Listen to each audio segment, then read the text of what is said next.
And the same commentators who this week are screaming fascism over a canceled late-night TV show where the anchor had no talent and no ratings, last week were implying that Charlie Kirk deserved what happened to him.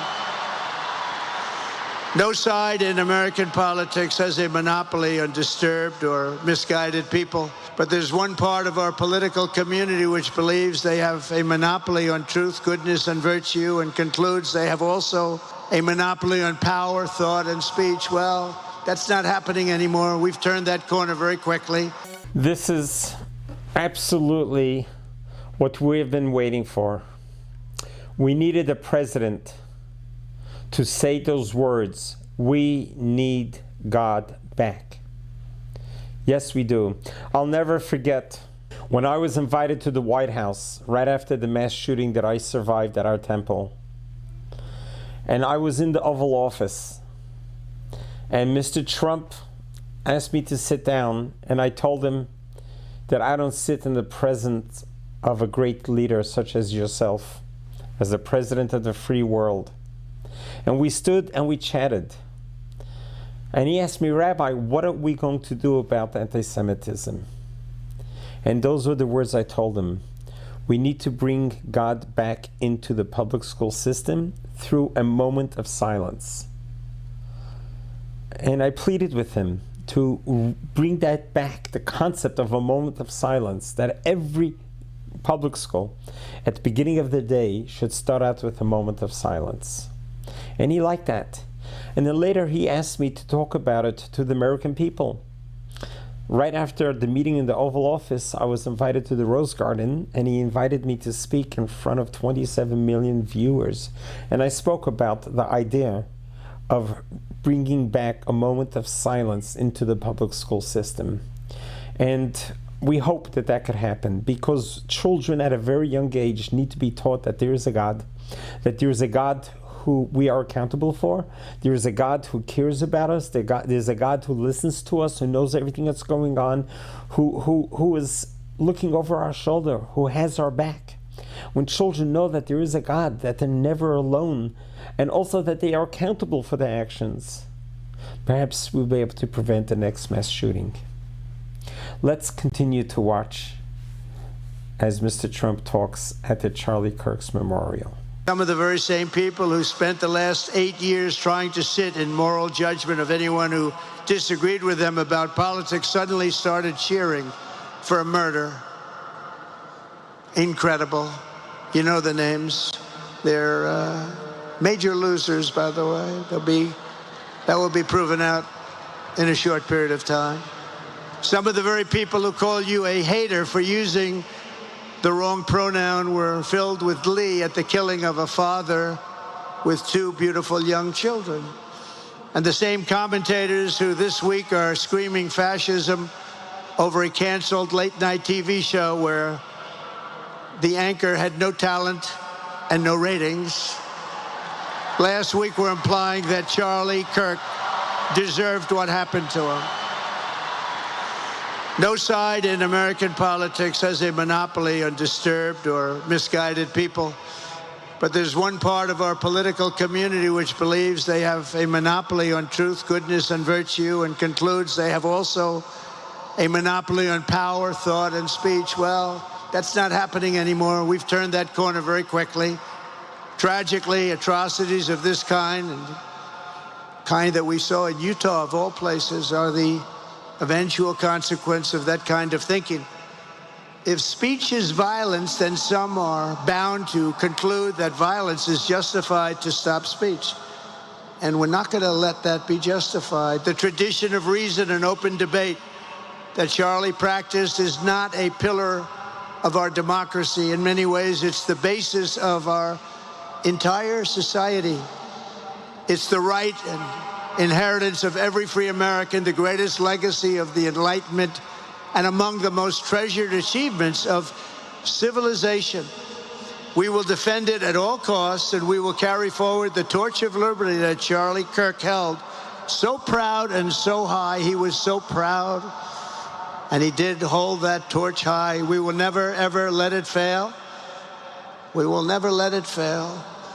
but we're going to raise it higher than ever before. It's going to be raised, and this is the beginning. Perhaps it should be no surprise that Charlie, who spent his life speaking with the critics of these traditions, ultimately became convinced that we needed not just a political realignment, but also a spiritual reawakening. We did. And we have to bring back religion to America, because without borders, law and order, and religion, you really don't have a country anymore. We want religion brought back to America. We want to bring God back into our beautiful USA like never before. We want God back.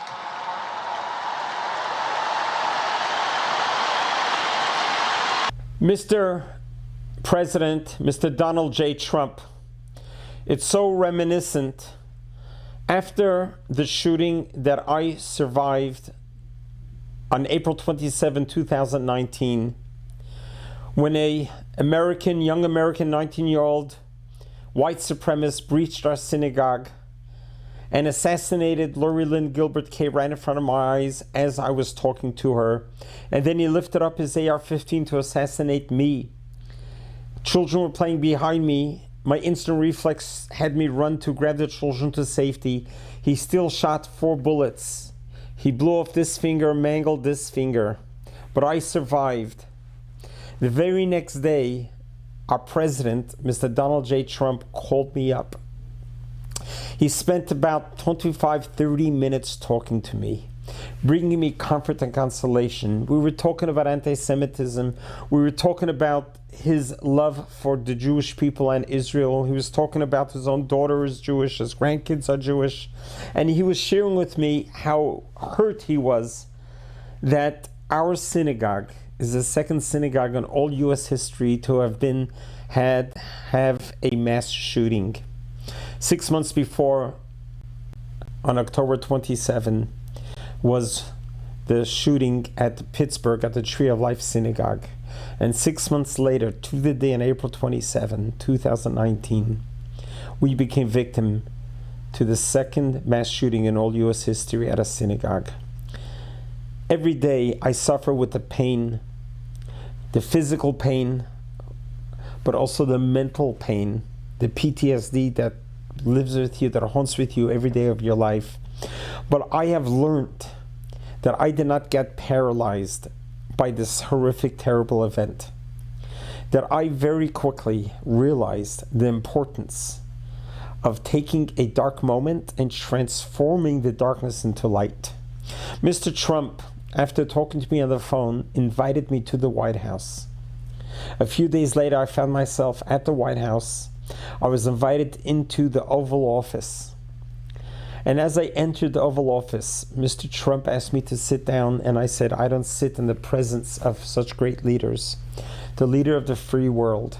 And we had a very frank, face-to-face, eye-to-eye discussion about the shooting and about anti-Semitism and what he could possibly do about it. And just like he said today at the memorial service, let's bring God back into America. Let's bring God back. He realizes, and he said very clearly what every president needs to say, we cannot live with a godless America. Our founding father says, God bless America. There is no America without God. God bless America. We need to bring God back to America. So what I told Mr. Trump when I was having a conversation with him in the Oval Office, I spoke to him about an initiative that my Rabbi Menachem Mendel Schneerson, the Grand World Chabad Rebbe, who passed away in 1994, one of his last wishes was that we should bring into every public school the concept of a moment of silence. The Rebbe, who was the spiritual leader of the Jewish people, was guiding how can we bring America back into a spiritual path. And he suggested that in every public school, that at the beginning of the day, there should be a moment of silence, that children should be instructed, now we're going to take a moment of silence. Now children, naturally curious, are going to ask why. They're going to ask their teachers, their parents, and that's when the discussion begins. And we tell them the moment of silence is, this is a moment for you and God. to connect. For you to realize and think today, why am I here? Where did I come from? Where am I going? What's my mission? But more importantly, to know that there is a God in the world. To know that there's a God who's looking over your shoulder. There's a God who knows what you're thinking and knows what you're saying, and everything that you do is being recorded. And God Almighty in heaven is there for you. He's looking over your shoulder. He's holding your hand. He'll always have your back. This is what children need to hear. This is what children need to know. They need to know that they are accountable for their actions. They also need to know that they are never alone. God is always there with them. So I was very happy when our president said it so boldly in memory of Mr. Charlie Kirk, we need religion back in America. Yes, we do. We need to bring God back in America. We need to bring an awareness of God in the home, in the schools, and we need to go back full circle where we started from our founding fathers, and God we trust. Trust means not just believing in God, but actually trusting that God will look after you, God will take care of you. Because when you realize that the day you were born, God said the world can no longer exist without you. So you are an important, integral part of humanity. There's a reason why God brought you to this world. There's a reason why you are here in the now.